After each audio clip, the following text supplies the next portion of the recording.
नमस्कार बच्चों।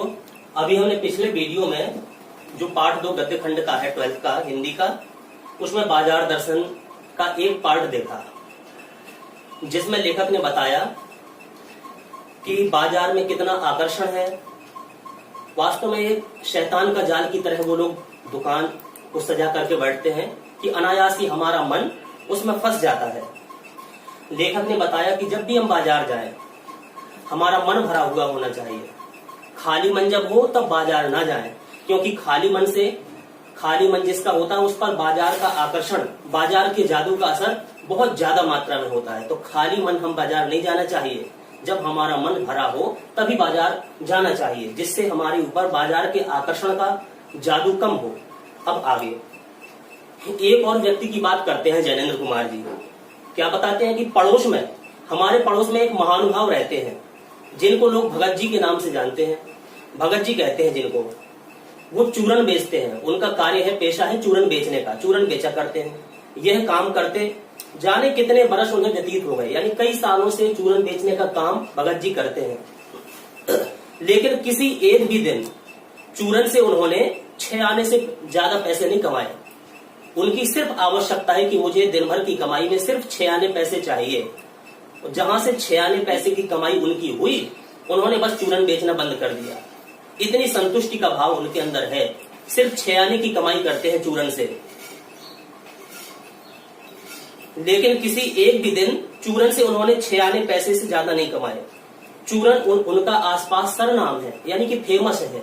सब जगह आसपास के क्षेत्रों में बहुत प्रसिद्ध है कि हाँ, वो भगत जी हैं, बहुत अच्छा चूरन बनाते हैं, यानी वो फेमस है। उनका चूरन भी सरनाम है और खुद खूब लोकप्रिय है। उनको भी लोग समाज में सम्मान देते हैं, भगत जी को, वो भी प्रसिद्ध है। कहीं व्यवसाय का गुण पकड़ लेते, यानी कि बहुत चूरन उनका बिकता भी है। अगर सिर्फ वो अपने ऊपर करते कि हमें तो इसका व्यवसाय करना है, तो ना जाने कितना पैसा कमा लेते वो। कहीं व्यवसाय का गुण पकड़ लेते और उस पर चलते अगर व्यवसाय पकड़ करके, तो आज खुशहाल के मालामाल हो जाते, बहुत सारा पैसा उनकी आमदनी हो जाती। क्या कुछ उनके पास न होता? इधर 10 वर्षों से जैनेन्द्र कुमार जी कह रहे हैं, मैं उन भगत जी को लगभग पिछले 10 वर्षों से देख रहा हूँ। उनका चूरन हाथों हाथ बिक जाता है। जहां से बाहर निकलते हैं, थोड़ी ही दूर नहीं चल पाती कि उनका चूरन बिक जाता है, समाप्त हो जाता है। पर वह न उसे थोक में देते हैं। अगर कोई इकट्ठा कहे कि भैया हमें इकट्ठा इतना चूरन चाहिए, थोक में दे दो, तो नहीं देते हैं। न व्यापारियों को, व्यवसाय करने वाले लोगों को, दुकानदारों को भी अपना चूरन नहीं बेचते।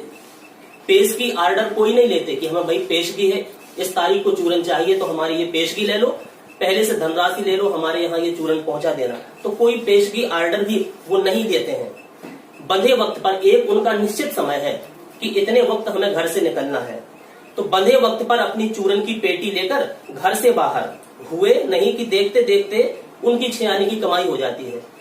जहां से वो घर से बाहर निकलते, थोड़ी ही दूर नहीं पहुंच पाती कि उनकी 6 आने की कमाई हो जाती है। जो उन्होंने निश्चित किया है कि मुझे सिर्फ 6 आने का चूरन बेचना है, उनकी कमाई हो जाती है।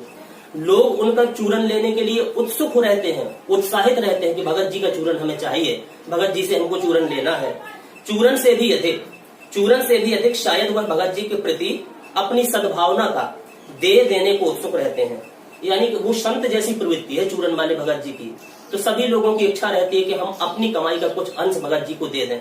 भली चूरन नहीं लेना है, लेकिन अपनी श्रद्धा उनको देने के लिए उनका चूरन ले लेते हैं, उनको धनराशि दे देते हैं। यानी कि ये कार्य करते हैं लोग बाग। पर 6 आने पूरे हुए नहीं कि भगत जी बाकी चूरन, जो बच्चे आसपास घूमते हैं, जहां से 6 आने पैसे उनके हाथ में आए और चूरन जो बचा, बाकी चूरन मुफ्त में बच्चों को बांट देते हैं, आसपास के बच्चों को। कभी ऐसा नहीं हुआ कि कोई उन्हें 25वां पैसा भी दे सके। बस 6 आने से की अलावा 1 पैसा उन्हें आगे नहीं चाहिए, ज्यादा नहीं चाहिए। बस 6 आने पैसा उनके पास हुए कि उनका चूरन बेचना बंद। कभी चूरन में लापरवाही नहीं हुई और कभी रोग होता भी मैंने उन्हें नहीं देखा कि कभी वो बीमार पड़े हो, कभी कोई रोग से ग्रसित हो गए हो, ऐसा भी मैंने नहीं देखा। और तो नहीं, लेकिन इतना मुझे निश्चित मालूम है कि चूरन वाले भगत जी पर ज्यादा बाजार का जादू नहीं चल सकता। ऐसे व्यक्ति, इतने संतुष्ट व्यक्ति, इतने संतोष भाव को रखने वाले व्यक्ति अगर बाजार में चले जाएं, खूब बाजार में सजी धजी दुकानें रखी रहे, लेकिन उन पर बाजार का आकर्षण नहीं हो सकता है। ऐसे व्यक्तियों पर, यानी भगत जी जैसे व्यक्तियों पर बाजार का जादू प्रभाव नहीं डाल सकता। कहीं आप भूल कर न बैठिएगा। इन पंक्तियों को लिखने वाला मैं चूरन नहीं बेचता। जैनेन्द्र कुमार जी कहते कि मैंने इसका वर्णन किया है, मैं स्वयं चूरन नहीं बेचा करता हूं। जी नहीं, ऐसी हल्की बात भी ना सोचिएगा। यह सोचिएगा, समझिएगा कि लेख के किसी भी मान्य पाठक से उस चूरन वाले को श्रेष्ठ बताने की हिम्मत मैं कर सकता हूं। यानी कि हम लेखक हैं, लेकिन हम लोगों से भी ज्यादा संतोष का भाव रखने वाले, हम लोगों से ज्यादा भी श्रेष्ठ व्यक्ति वो है जो चूरन वाले भगत जी हैं। क्या आगे उस भोले आदमी को अक्षर ज्ञान तक भी है या नहीं, हमें तो ये भी नहीं मालूम। हम तो लेखक हैं, पढ़े लिखे हैं, लेकिन हमें ये मालूम नहीं है कि वो जो चूरन बेचने वाला भगत जी है उसको अक्षर ज्ञान भी, वो पढ़ा लिखा है भी या नहीं, हमें तो ये भी जानकारी नहीं। और बड़ी बात है तो उसे मालूम क्या होंगी। और हम आप ना जाने कितनी बड़ी बड़ी बातें सोचते हैं। इससे यह तो हो सकता है कि वह चूरन वाला भगत हम लोगों के सामने एकदम नाचीज आदमी हो, यानी कि हम लोग पढ़े लिखे हैं, वो निरक्षर है, हम लोग उच्च कोटि की व्यक्ति अपने को मानते हैं, बहुत होशियार मानते हैं, तो हमारी समझ के अनुसार वो भले ही नाचीज व्यक्ति हो, बिल्कुल नाचीज आदमी हो, लेकिन आप पाठकों की विद्वान श्रेणी की सदस्य होकर भी मैं यह स्वीकार नहीं करना चाहता कि उस अपदार्थ प्राणी को वह प्राप्त है जो हम में से बहुत कम लोगों को शायद प्राप्त होगा। यानी कि उसके अंदर संतोष का भाव इतना है कि हम बड़े बड़े जो सिद्ध महापुरुष जो होते हैं उनको संतुष्ट नहीं हो पाई, लेकिन उसको संतुष्टि है कि हमें सिर्फ 6 आने की कमाई आज करनी है। अच्छा, ऐसे व्यक्तियों पर, भगत जी जैसे व्यक्तियों पर, उस पर बाजार का जादू वार नहीं कर पाता। ऐसे व्यक्तियों पर बाजार का जादू वार नहीं कर सकता है। माल बिछा रहता है दुकानों पर और उसका मन अडिग रहता है कि बस हमें ये चीज लेना है बाजार से, बस वही चीज वो लेंगे। उनका मन अडिग है, संकल्पित है कि बस वो चीज हमें चाहिए। पैसा उसके आगे होकर भीख तक मांगता है कि मुझे लो। कई लोग और पैसा देना चाहते हैं, अपनी सद्भावना, अपना प्रेम भगत जी को अर्पित करना चाहते हैं, लेकिन बस उनकी तो सोच है कि मुझे 6 आने की कमाई करनी है। तो पैसा भी उछल उछल करके उनके आगे जाना चाहता है, भीख मांगता है कि मुझे ले लो, लेकिन भगत जी स्वीकार नहीं करते। लेकिन उसके मन में पैसे पर दया नहीं समाती है। पैसा आना चाहता है लेकिन वो दया नहीं दिखाते, पैसों पर पैसा नहीं लेते।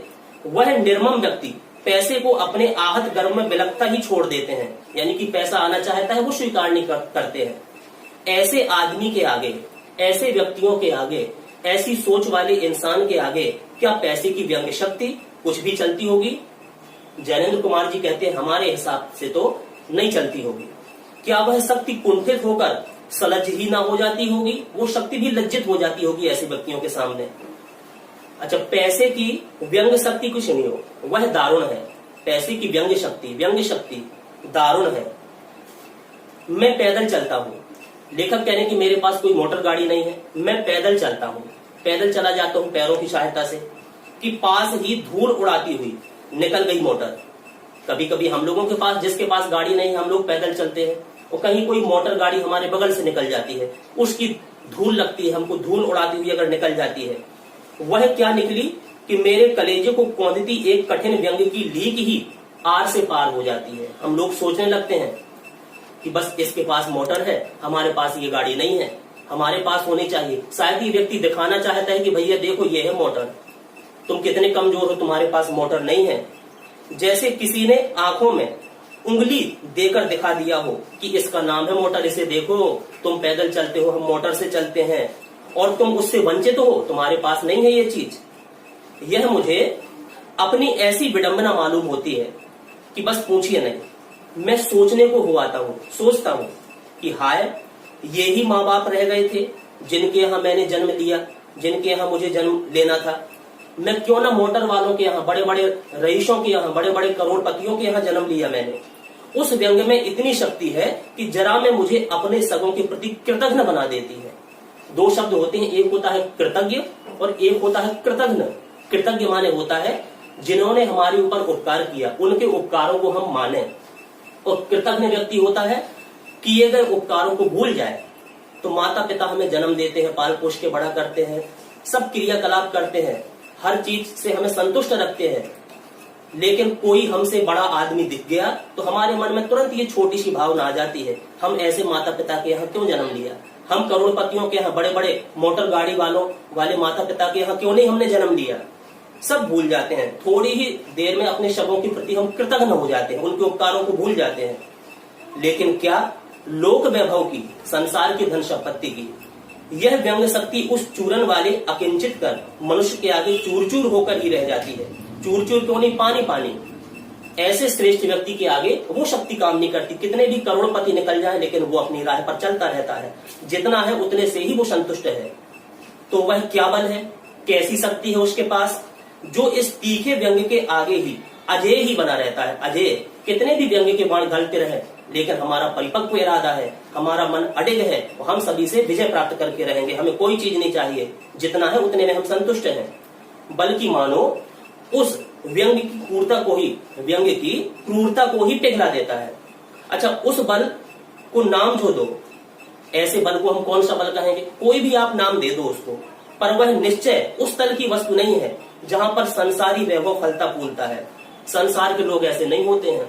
संसार के लोग में तो लोभ की प्रवृत्ति होती है इंसानों में, वो हमेशा कुछ ना कुछ चाहते रहते हैं। पर कुछ अपर जाति का तत्व है, इन इंसानों से कुछ ऊपर उठ करके जो इंसान बन जाते हैं, इनसे ऊपर के इंसान, ऊपर की सोच वाले इंसान, जिनको ये चीजें नहीं चाहिए, यह कुछ अपर जाति का तत्व है। लोग स्पिरिचुअल कहते हैं जिसको, आत्मिक, धार्मिक, नैतिक कहते हैं ऐसे व्यक्तियों के कि आत्मिक बल है इसके पास, धार्मिक बल है और नैतिकता का बल इस इंसान के अंदर है। मुझे योग्यता नहीं कि मैं उन शब्दों में अंतर देख सकूं, किसको धार्मिक कहते हैं, किसको आध्यात्मिक कहते हैं, किसको नैतिक कहते हैं, किसको आत्मिक कहते हो। मुझ में इसमें इतनी शक्ति नहीं है कि मैं इसका प्रतिपादन करूं, इसका व्याख्यान करूं, इनकी तुलना करूं। मुझे शब्द से कोई सरोकार नहीं। जैनेन्द्र कुमार जी कहते हैं, मुझे इन शब्दों से कोई सरोकार नहीं। मैं विद्वान नहीं हूं इतना कि शब्दों पर अटक जाऊं, लेकिन इतना तो है कि जहां तृष्णा है, जहां मन की लालसाएं, इच्छाएं ज्यादा है, तीव्र है, बटोर रखने की स्पर्धा है कि भाई इसके यहाँ, पड़ोसी के यहाँ इतनी चीज है, मेरे यहाँ कम है, मुझे इससे ज्यादा चीज प्राप्त करनी है। तो जहां ये बटोर रखने की स्पर्धा होती है, वहां उस बल का बीज नहीं है, उस बल का बीज नहीं है। यानी कि वैसी प्रवृत्ति, भगत जी जैसी प्रवृत्ति उन इंसानों की नहीं हो सकती। बल्कि यदि उसी बल को सच्चा बल मानकर बात की जाए तो कहना होगा कि संचय की तृष्णा और वैभव की चाह में व्यक्ति की निर्बलता ही प्रमाणित होती है। निर्बलता, संचय की हमारी प्रवृत्ति है, बस इकट्ठा करने की आदत हमारी बन चुकी है, और वैभव, धन, लालसा सिर्फ जोड़ने की आदत बन चुकी है। तो ऐसे में हम तो ये समझेंगे, जैनेन्द्र कुमार जी कहते हैं कि ये व्यक्ति निर्बल है, उसकी निर्बलता प्रमाणित होती है, कमजोर है, तभी तो और ज्यादा चीजें इकट्ठा प्राप्त करना चाहता है। निर्बल ही धन की ओर झुकता है। जो निर्बल व्यक्ति होते हैं, कमजोर व्यक्ति होते हैं, वही धन की ओर आकृष्ट होते हैं, धन की ओर झुकाव उनका ज्यादा होता है। वह अबलता है, यानी कि सबल नहीं है वो व्यक्ति। जैनेन्द्र कुमार जी की सोच के अनुसार वो व्यक्ति अबल है। वह मनुष्य पर धन की ओर, चेतन पर जड़ की विजय है। मनुष्य पर धन की और चेतन पर जड़ की विजय, यानी कि मनुष्य को धन ने जीत लिया और चेतन को जड़ ने जीत लिया। जड़ पदार्थ ने चैतन्य प्राणियों को, जो सजीव हैं, लिविंग एनिमल्स हैं, उनको जीत लिया।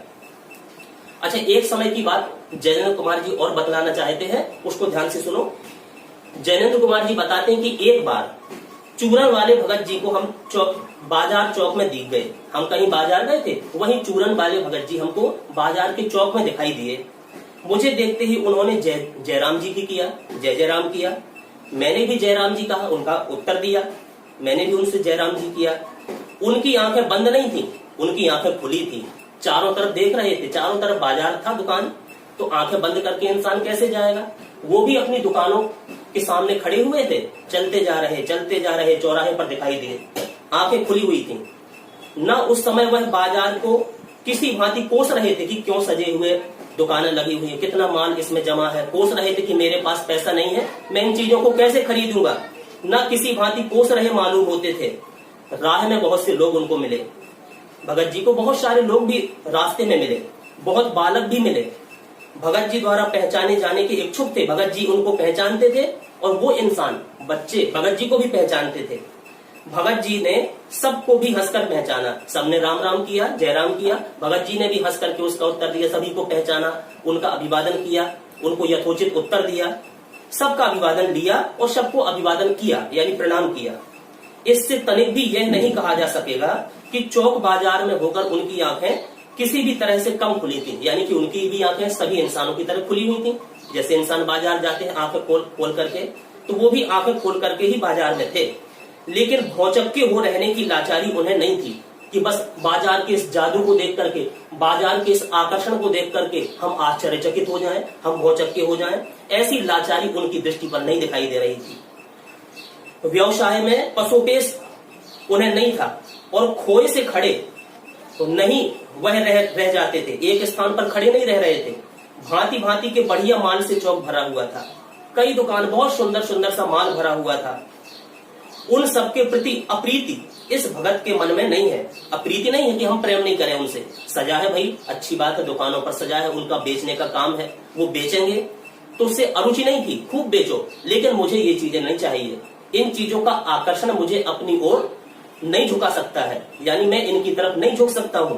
तो उस सबके प्रति अप्रीति इस भगत के मन में नहीं है, जैसे उस समूचे माल के प्रति भी उनके मन में आशीर्वाद हो सकता है। ऐसे व्यक्ति, ऐसे संतोष भाव रखने वाले व्यक्ति उस माल को, उन दुकानों को भी आशीर्वाद दे सकते हैं कि फलो फूलो और तुम्हारा माल बिके और सजा सजा कर रखो, लेकिन ये सब चीजें मेरे उपयोग की नहीं है, इसलिए इन चीजों की ओर मैं नहीं दृष्टि डालूंगा, ना मुझे लेना है। अच्छा, उनके मन में, भगत जी के मन में विद्रोह नहीं है इन दुकानों के प्रति, उन माल के प्रति प्रसन्नता ही भीतर है, अंदर से संतुष्ट है, वो खुश है, क्योंकि कोई रिक्त भीतर नहीं है उनके अंदर। उनका मन, उनका हृदय तृप्त है, किसी प्रकार से खाली नहीं है। अच्छा, देखता हूं कि खुली आंख, तुष्ट और मग्न वह चौक बाजार में से चलते चले जा रहे हैं। भगत जी चलते चले जा रहे हैं, दोनों तरफ दुकानें सजी धजी हैं, खूब माल लगा हुआ है, लेकिन भगत जी को अपनी ओर आकर्षित नहीं कर सकता है। राह में बड़े बड़े फैंसी स्टोर पड़े, फैंसी स्टोर, फैंसी वस्तुओं के बेचने वाले विक्रेता वहां पर दुकान खोले मिले, पर पड़े रह गए। भगत जी आगे बढ़ते रहे, कोई चीज आकर्षित नहीं कर सकी उनको।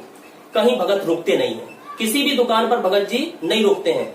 रुकते हैं, मैंने देखा कि कहाँ रुके, सिर्फ एक छोटी पंसारी की दुकान पर वो जाकर के रुकते हैं। पंसारी यानी किराना पसरट की, परचून की दुकान पर जाकर के वो रुक जाते हैं।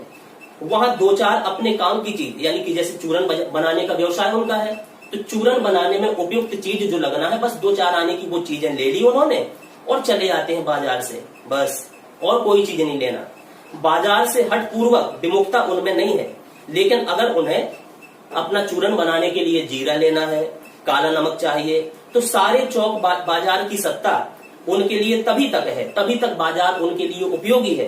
बाजार को वो सार्थकता देते हैं कि हमारे आवश्यक की चीज, जीरा, काली मिर्च, नमक, ये हमें प्रदान की, बस तभी तक बाजार की उपयोगिता उनके लिए, जब तक उनकी आवश्यक की चीज उन्हें ना मिल जाए तब तक वहां जीरा मिलता है। जरूरत भर जीरा वहां से लिया उस परचून की दुकान से, और फिर सारा चौक उनके प्रति आसानी से नहीं बराबर हो जाता है, बराबर हो जाता है। वह जानते हैं कि जो उन्हें चाहिए था वो है जीरा, नमक, ये सब चीजें, बस इस निश्चित प्रतीति के बल पर, इस निश्चित पक्के इरादे के बल पर शेष सब चांदनी चौक का आमंत्रण उन पर व्यर्थ होकर बिखरा रहता है। बिखरा है, लेकिन उनके प्रति आकर्षित वो नहीं हो सकते, सिर्फ अपने आवश्यक चीज के लेने के लिए ही बाजार वो पहुंचते हैं। चौक की चांदनी दाएं बाएं भूखी की भूखी फैली रह जाती है कि भगत जी आओ, मुझे देखो, ये दुकानें कितनी सजी धजी हैं, अरे इन दुकानों से भी कुछ ले लो।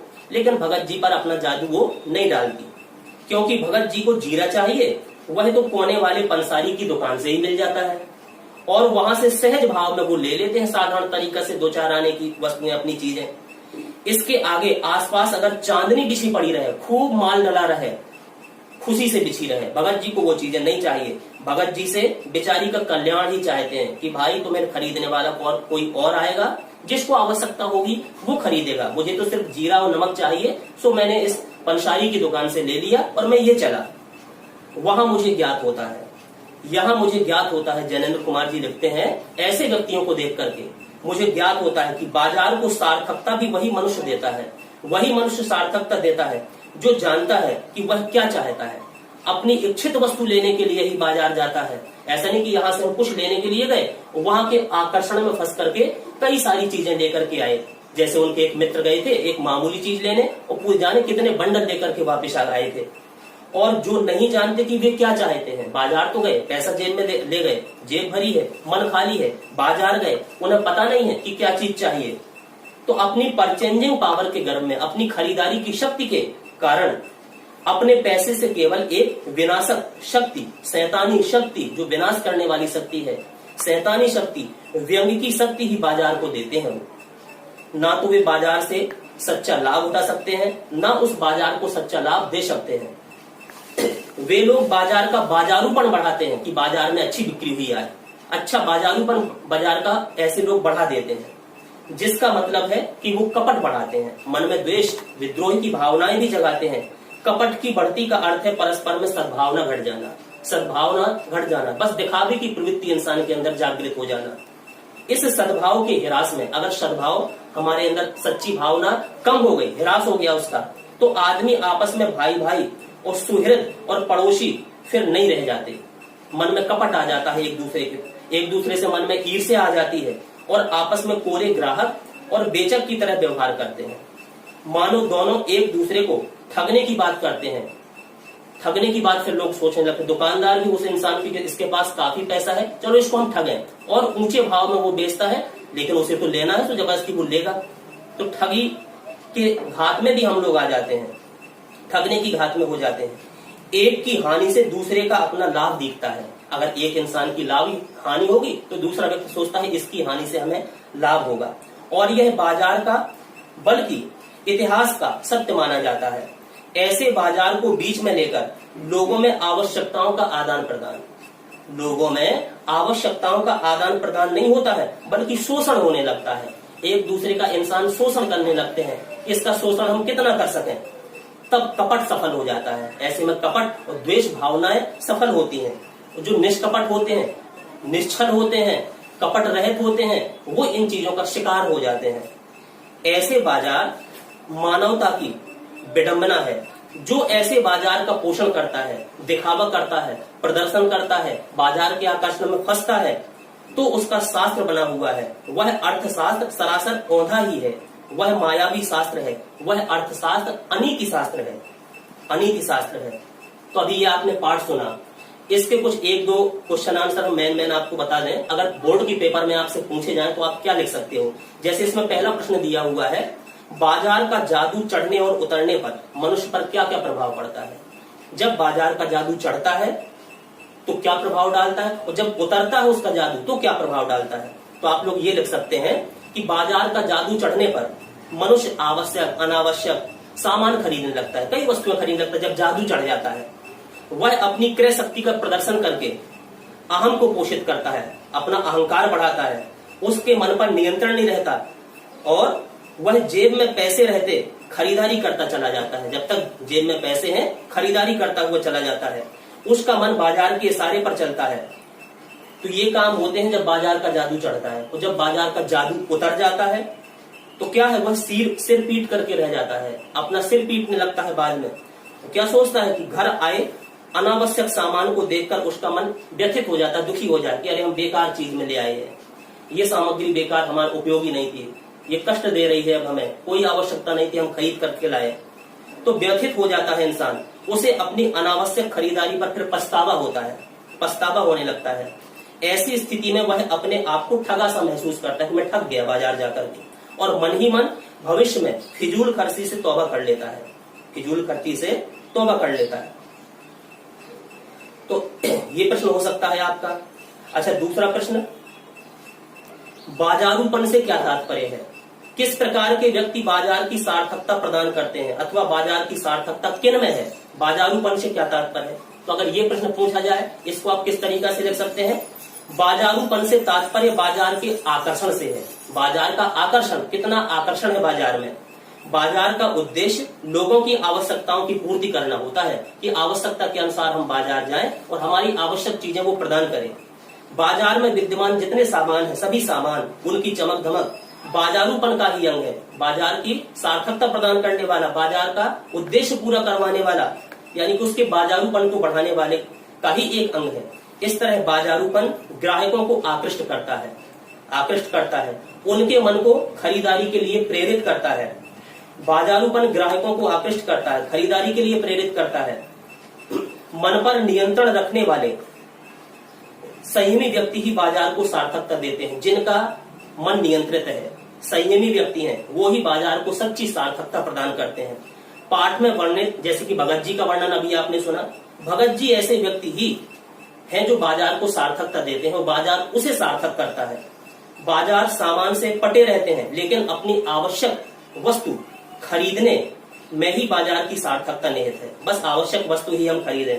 ऐसे व्यवहार से ही, ऐसा व्यवहार करने से ही बाजार और ग्राहकों के संबंध में मधुर संबंध स्थापित रहते हैं। बाजार की सार्थकता के लिए वह आवश्यक नहीं कि अधिक से अधिक खरीदारी की जाए। तो ऐसे कुछ महत्वपूर्ण प्रश्न आपसे पूछे जा सकते हैं, आगे वीडियो में बताएंगे। अभी ये चैप्टर यहीं समाप्त करते हैं। आपने ध्यान से सुना होगा, आपको समझ में आया होगा कि बाजार क्या है, बाजारूपन कैसे बढ़ता है, हमें किस मन से होकर के बाजार जाना चाहिए। इसको आप सुने, अपने मन में उतारने का प्रयास करें। धन्यवाद।